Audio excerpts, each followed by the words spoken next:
이제부터 본격적으로 클라이언트 이니시에이티드 GTNA 아키텍처 벤더인 케이토 GTNA를 가지고 운영이 어떻게 개선되는지를 설명드리겠습니다.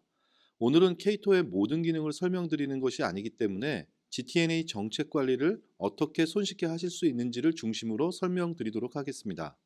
케이토 GTNA는 기원이 되는 소프트웨어 디파인드 퍼리메트 기능과 더불어 GTNA 서비스가 필요로 하는 네트워크 보안 기능을 함께 제공합니다. 이는 싱글 패스 스캐닝, 싱글 데이터 레이크, 싱글 매니지먼트 콘솔을 가진 완벽한 컨버전스를 가지며 클라우드 네이티브 형태로 제공됩니다. 이러한 케이토 GTNA가 가지는 혁신적인 내용은 많이 있습니다. 그 혁신적인 내용 중 하나를 위해 IBM 조사에서 나온 기업의 사이버 시큐리티 인스턴스 리스판스 플랜에 대한 조사 결과를 보여드리겠습니다. CISRP는 사이버 사고를 탐지, 조사, 억제 및 대응을 하는 전체적인 기업의 프로세스를 테스트하여 사이버 보안에 대한 대응이 적절하게 이루어지고 있으며 대응까지의 시간이 개선되고 있는지를 점검하는 것입니다. 여기에서 보시는 것처럼 CSIRP를 분기별로 수행하는 기업은 조사에 참여한 3,600여 개 기업 중 2016년부터 2021년까지 5년 동안 6%에서 7%를 넘어서지 못하고 있습니다. 더군다나 이러한 테스트를 수행하지도 못하는 기업이 50%가 넘습니다. 그 이유는 무엇일까요? IBM의 조사 자료에서는 팬데믹으로 인해 보안팀과 보안 솔루션들이 과도하게 확장되었기 때문이라고 조사되었습니다. 이러한 문제점을 해결하기 위해 나온 GTNA 서비스는 제로 트러스트 원칙을 통해 단편화된 IT 및 보안 솔루션의 확장 필요성을 줄여주게 됩니다. 그리고 시장을 선도하고 있는 GTNA 서비스들은 필요한 네트워크 보안 기능을 함께 컨버전스하여 제공하기 때문에 IT 인프라를 한 번 더 심플하면서도 강력한 일관성 유지를 할 수 있도록 도와줍니다. 이에 따라 기업의 CISRP는 하나로 컨버전스된 GTNA 서비스 상에서 점검되어질 수 있고 정책에 대한 보안 작업이 언제든지 가능하여집니다. 결국 기업의 보안을 항상 잘 유지할 수 있도록 하는 CISRP는 GTNA 서비스를 통해 수시로 그리고 적은 노력으로 점검되어질 수 있게 되는 것입니다. 그럼 이제부터 본격적으로 클라이언트 이니시에이트 GTNA 아키텍처를 가진 케이토를 통해서 앞에서 미뤄 놓았던 기존에 알고 있던 자산 인벤토리에 대한 검증과 더불어 섀도우 IT를 찾아서 GTNA의 정책에 넣는 방법을 보여드리겠습니다. 저는 실제 환경을 보여드리기 위해 클라이언트 이니시에이티드 GTNA 중 케이토를 통해서 설명드리겠습니다.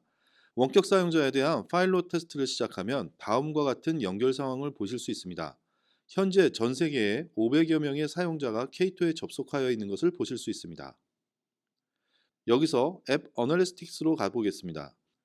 여기에 현재 사용자의 트래픽을 분석하여 발견된 여러 가지 상황들을 한눈에 보실 수 있습니다. 우선 어떤 사이트에서 트래픽이 발생했는지 보실 수 있습니다. 여기에는 원격 사용자들과 데이터 센터 간에 주로 트래픽이 일어나고 있음을 보실 수 있습니다. 다음으로 어플리케이션을 클릭하면 사용자들이 사용하는 수백 개의 애플리케이션에 대한 사용 현황을 한눈에 보실 수 있습니다. 여기에서 보시는 것처럼 K2의 GTNA에서는 다음과 같이 모든 트래픽에 대한 분석과 분류된 정보를 손쉽게 얻을 수 있습니다. 이를 통해 IT 부서에서도 몰랐고 다른 부서에서도 수집할 수 없었던 모든 자산 인벤토리에 대한 정보를 1차적으로 확인하실 수 있습니다. 그리고 다음 카테고리로 가면 이들 애플리케이션이 분리되어진 상태를 보실 수 있고 플러스 버튼을 클릭하시면 그 카테고리 안에 어떤 애플리케이션들이 있는지를 확인하실 수 있습니다. 그리고 다음으로 유저 앤드 호스트스로 가시면 각 사용자가 사용하고 있는 애플리케이션을 자세히 보실 수 있습니다. 여기에서도 플러스 버튼을 클릭하면 해당 사용자가 사용하고 있는 애플리케이션을 자세하게 확인하실 수 있습니다. 그리고 마지막으로 데스티네이션으로 가시면 어떤 목적지에 트래픽이 존재하는지를 모두 보실 수 있습니다. 물론 여기서도 플러스 버튼을 클릭하시면 자세한 정보를 볼 수 있습니다. 여기까지만 보셔도 상당히 많은 새로운 정보를 아실 수 있습니다. 하지만 여기까지 보여드린 트래픽 분석 기능은 GTNA에서만 제공하는 것이 아니기 때문에 IT 인프라에 잘 투자하고 계신 기업의 분들 중에는 지금 우리가 가진 NG 방화벽이나 네트워크 분석 툴을 통해서도 볼 수 있는 화면이기 때문에 우리도 수집하면 된다라고 말씀하시는 분이 계실 것입니다. 맞습니다. 이런 화면은 전체 트래픽 분석과 가시성을 하나의 K2 GTNA에서 볼 수 있다는 것일 뿐이지 여러 포인트 솔루션에서 수집하면 못 볼 것도 없는 화면들이라고 할 수 있습니다. 여기까지의 설명에서는 케이토 GTNA가 어떤 통합 작업이나 수집하는 노력 없이 전체 IT 인프라에서 흐르고 있는 모든 트래픽을 싱글 패스 스캐닝을 통해 일관성 있게 분석하고 싱글 데이터 레이크를 통해 하나의 데이터베이스에서 관리하고 이를 싱글 매니지먼트 플레인에서 한눈에 보실 수 있다는 것까지만 인지해 주시면 됩니다. 이 정도로 현황에 대하여 파악한 후 GTN의 정책을 만들어 나갈 실질적인 화면으로 다시 가보겠습니다. 저는 이벤트로 갈 것입니다. 이벤트로 가시면 네트워크상에서 일어나는 모든 트랜잭션에 대한 현황을 파악하실 수 있습니다. 여기에 보시면 지난 2주일 동안 3,700만 개 이상의 트랜잭션이 발생한 것을 확인하실 수 있습니다. 수집되어진 기간은 길면 길수록 더 많은 정보를 볼 수 있기 때문에 GTNA 프로젝트 팀은 일주일 단위로 수집된 정보를 분석하기로 하였다고 가정해 보겠습니다. 일주일로 기간을 바꾸어 보면 1,700만 개의 트랜잭션이 발견된 것을 확인하실 수 있습니다. 저는 이 중에서 블록되지 않고 모니터링되고 있는 트랜잭션만을 필터링할 것입니다. 초기 설정에서 기존 보안 접속 정책을 계승했기 때문에 블록되는 것은 기존에도 블록되는 것으로 간주해도 무방하기 때문입니다. 이 기업의 자산이 있는 곳은 물리적 데이터 센터, AWS, 애저르, 프라이빗 클라우드 데이터 센터에 배포되어 있습니다. 한 번에 모든 것을 펼쳐놓고 분석하는 것도 좋지만 일단 클라우드 데이터 센터 중에 AWS에서 사용되는 자산에 대한 트랜잭션부터 보기 위해 필터링 하겠습니다. 약 100만 개 이상의 트랜잭션이 블럭되지 않고 사용되고 있는 이벤트를 확인하실 수 있습니다. 여기에서 대략적인 정보를 확인할 수 있지만 우리에게 필요한 것은 몇 명의 사용자가 AW 데이터 센터의 자산에 접근하였는지입니다. 일주일간 접근한 사용자는 1253명입니다. 이 정도면 충분한 표본이 될 수 있는 숫자라고 할 수 있습니다. 하지만 이 경우에도 장기간 원격 근무를 하지 않거나 가끔 특정 자산에 접속하는 경우는 잡히지 않을 가능성이 있습니다.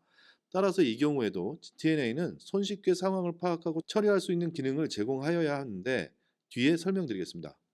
지금은 파일럿 기간 중 빠르게 GTNA 정책에 대한 워크플로우를 완성해야 하기 때문에 벌크로 검증 작업을 진행해야 합니다. 이 화면에서 분석하실 수도 있지만 사실 100만 개를 눈으로 보면서 분석하는 것은 별로 권해드리고 싶지 않습니다. 힘도 들지만 집중력이 떨어지면서 놓치는 경우가 발생할 수 있기 때문입니다. 한 개를 놓치면 한 개의 접속 장애가 발생하는 것이라고 생각하시면 이해가 가실 것입니다. 저는 지금 필터링한 데이터를 익스포트하여 우리가 잘 아는 엑셀로 분석할 생각입니다. 우측 상단의 익스포트를 누르면 CSV 형태로 다운로드가 됩니다. 이 파일을 엑셀로 여시면 다음과 같은 화면이 나옵니다. 200만 개의 이벤트라고 두려워하실 필요는 없습니다. 엑셀은 그 두려움을 해소할 만큼 강력한 힘을 발휘할 것이기 때문입니다. 여기 필터 기능을 통해서 AWS 안에 어떤 IP들이 사용되고 있는지를 확인해 보겠습니다. 여기 보시면 단지 20여 개의 IP 주소가 있습니다. 기존에 이 기업은 AWS에 대하여 허용 정책을 하였던 IP 주소는 10여 개의 C클래스 대역으로 매우 넓었습니다. 하지만 케이토 GTNA를 통해서 실제 사용자가 사용하고 있는 IP 주소를 확인해 보니 22개 정도에 지나지 않았습니다. 그러면 다음으로 실제 사용되고 있는 포트를 확인해 보겠습니다. 얼핏 봐도 얼마 되지 않는 것 같습니다. 사전에 세어보니 18개입니다. 포트 역시 기존 방화벽에서는 수백 개의 포트를 넓게 허용하도록 되어 있었으나 실제로 사용하고 있는 포트는 10여 개에 지나지 않는다는 것을 확인하실 수 있습니다. 실제 K2 GTNA를 사용하고 계신 고객의 화면이어서 가리고 보여드릴 수밖에 없지만 이 기업은 기존에도 국내의 탑 클래스의 원격 보안 시스템을 사용하시던 기업입니다. 그럼에도 불구하고 허용이 필요 없었던 상당수의 IP 주소들과 포트가 존재하고 있었다는 것을 보실 수 있습니다. K2 GTNA가 부여하는 트래픽에 대한 정확한 가시성을 통해 여러분은 매우 세밀한 정책 설정이 사용자와의 충돌 없이 안전하고 편하게 가능해진다는 것입니다. 여기서 작업이 끝나는 것은 아닙니다. 이렇게 발견된 자원은 마이크로 세그먼트화를 위해 자산 인벤토리로 등록하는 작업을 수행합니다. 이는 이후에 이루어지는 정책 설정 작업과 변경 작업을 보다 손쉽고 편리하게 운영 관리하는 데 상당히 도움이 됩니다. 여기에 어셋을 클릭하여 어떻게 자산 인벤토리를 등록할 수 있는지를 보겠습니다. 여기에 보시면 그룹, 커스텀 앱, 카테고리스, 그 다음에 어드밴스드 컨피그레이션이 있습니다. 우선 그룹은 기업의 IT 인프라에 대하여 그룹핑을 함으로써 향후 정책을 수립하거나 적용할 때 직관적이고 안전하게 수행할 수 있는 것을 획기적으로 도와줍니다. 그룹으로 만들 수 있는 자산 종류는 지점 단위에서부터 지점의 작은 서브넷 또는 호스트까지 자유롭게 만들 수 있습니다. 경험으로 볼 때 과도하게 세부적으로 만드실 필요는 없습니다. 공통적인 정책이 들어가는 자산의 경우 굳이 일일이 나누실 필요가 없다는 것입니다. 그 다음 항목인 커스텀 앱에서도 자산 인벤토리를 나눌 수 있기 때문입니다.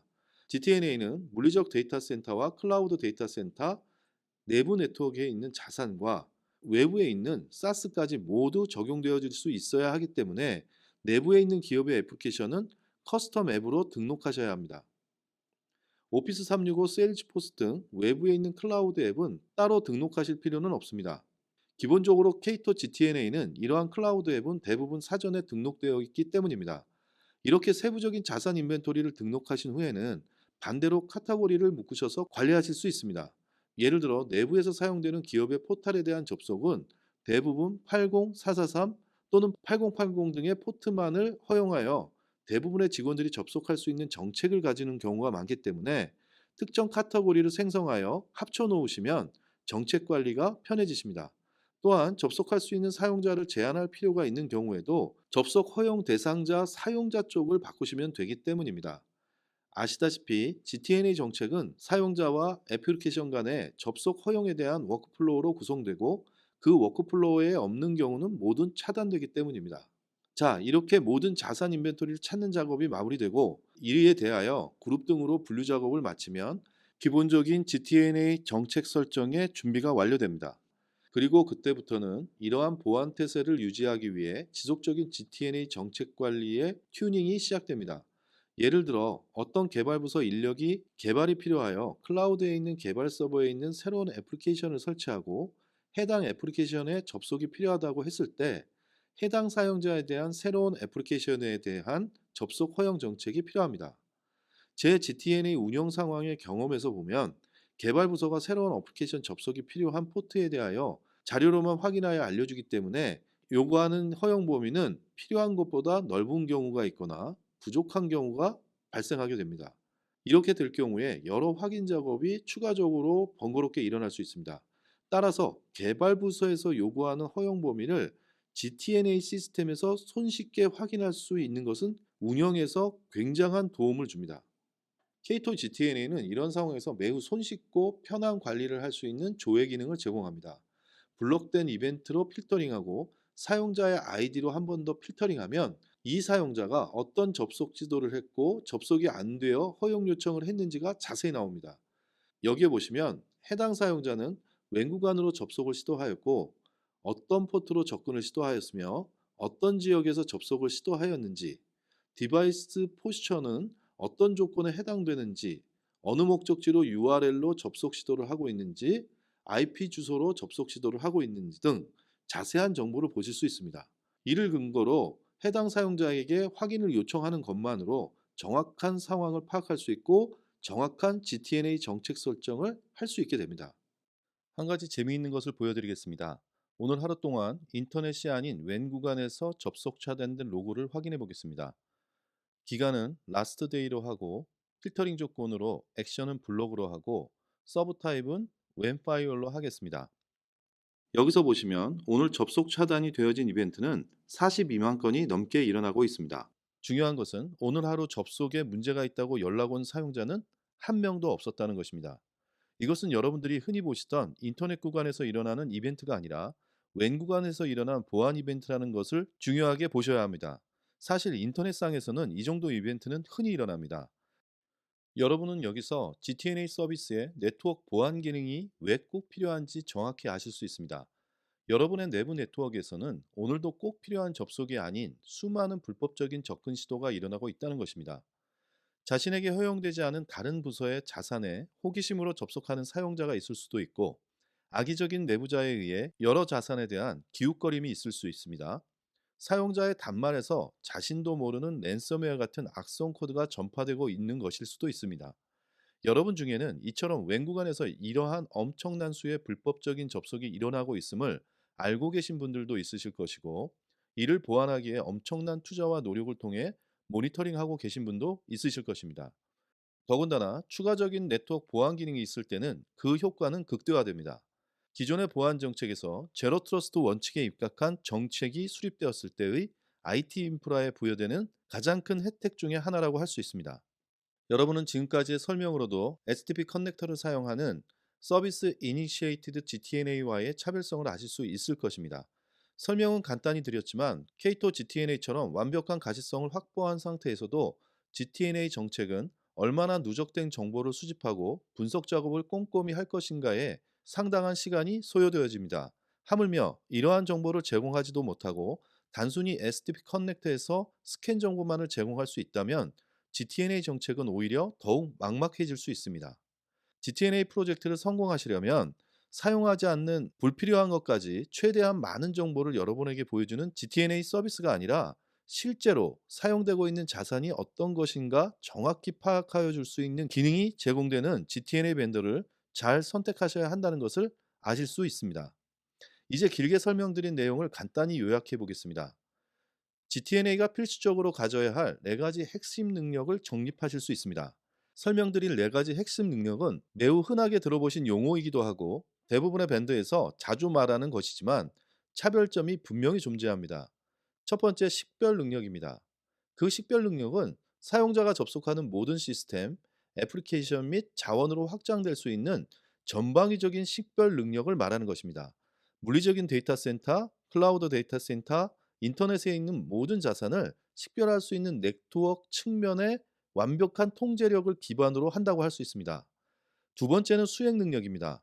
이는 특정 사용자가 특정 자원에 대하여 접속을 허용하거나 제어할 수 있도록 자원과 연결되는 모든 통로에서 일관성 있고 손쉽게 GTNA 정책을 정의할 수 있어야 하고 정확히 수행되어져야 합니다. 그리고 웬 구간에서도 인터넷에서 적용되었던 SSE 기능이 적용될 수 있어야 합니다. 세 번째, 모니터링 능력입니다. 모든 네트워크 경로상에서 일어나고 있는 자산에 대한 사용자의 모든 접속 시도를 세부적으로 기록하고 분석할 수 있어야 합니다. 이를 통해 수행되고 있는 정책이 비즈니스 요구사항을 준수하고 있는지를 손쉽게 검색 및 확인할 수 있어야 합니다. 네 번째는 조정입니다.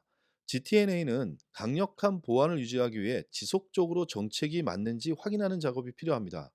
앞에서 GTNA 프로젝트를 수행하기 위해 많은 정책 설정 작업과 다르게 어떤 수정 사항이 필요한 상황이 발생했을 때도 GTNA 서비스에서 손쉽게 수정 작업을 할 수 있도록 편리한 확인 방법을 제공할 수 있어야 합니다. 오늘날 제로 트러스트, GTNA, 세시, SSE 등 좋은 신조어들이 많이 생겨나고 있습니다. 그리고 그에 따른 자료, 동영상 등도 수도 없이 나오고 있습니다. 이 모두가 변화하고 있는 비즈니스에 따라 기존 보안 솔루션들의 한계를 극복하여야 한다는 보안 영역의 중심에서 흐르고 있는 기조이기 때문에 모두 맞는 이야기라고 할 수 있습니다. 하지만 듣다 보면 모든 사용자는 신뢰할 수 없고 GTNA를 도입해야 하고 MFA를 적용해야 하고 실시간 모니터링을 해야 하고 마이크로 세그멘테이션을 해야 한다는 등 기존에도 여러분이 하고 계시던 노력과 무엇이 다른지 명확하게 구분도 되지 않습니다. 원론적이고 무슨 기능의 조합처럼 제로 트러스트를 설명하고 있는 경우가 대부분이라는 것입니다. 그리고 GTNA 벤더를 불러 이야기를 들어보면 VPN의 업그레이드 버전을 말하는 것인지 서비스 이니시에이티드 GTNA처럼 전체 IT 인프라에는 적용하기 불가능하지만 특정 구간에 대한 접속 강화를 위한 것을 GTNA라고 하는지 헷갈리게 만듭니다. 그래서 오늘 영상에서는 실제 여러 GTNA 프로젝트를 진행한 저의 실패와 성공 경험을 바탕으로 최대한 GTNA가 왜 필요한지, GTNA는 무엇을 할 수 있어야 하는지, 그래서 어떤 GTNA가 실제 기업에 혁신적인 혜택을 줄 수 있는지에 초점을 맞추어 설명드리기 위해 최대한 노력해 보았습니다. 모든 것을 설명드리기에는 턱없이 부족한 시간이었지만 여러분의 IT 인프라 전반에 걸쳐 제로 트러스트 아키텍처를 구현하시기 위한 시작이라고 할 수 있는 GTNA 프로젝트에서는 어떤 일이 일어나고 성공하시려면 어떤 GTNA를 가지고 시작하셔야 하는지에 대한 것은 아실 수 있으실 것이라고 생각합니다. 감사합니다.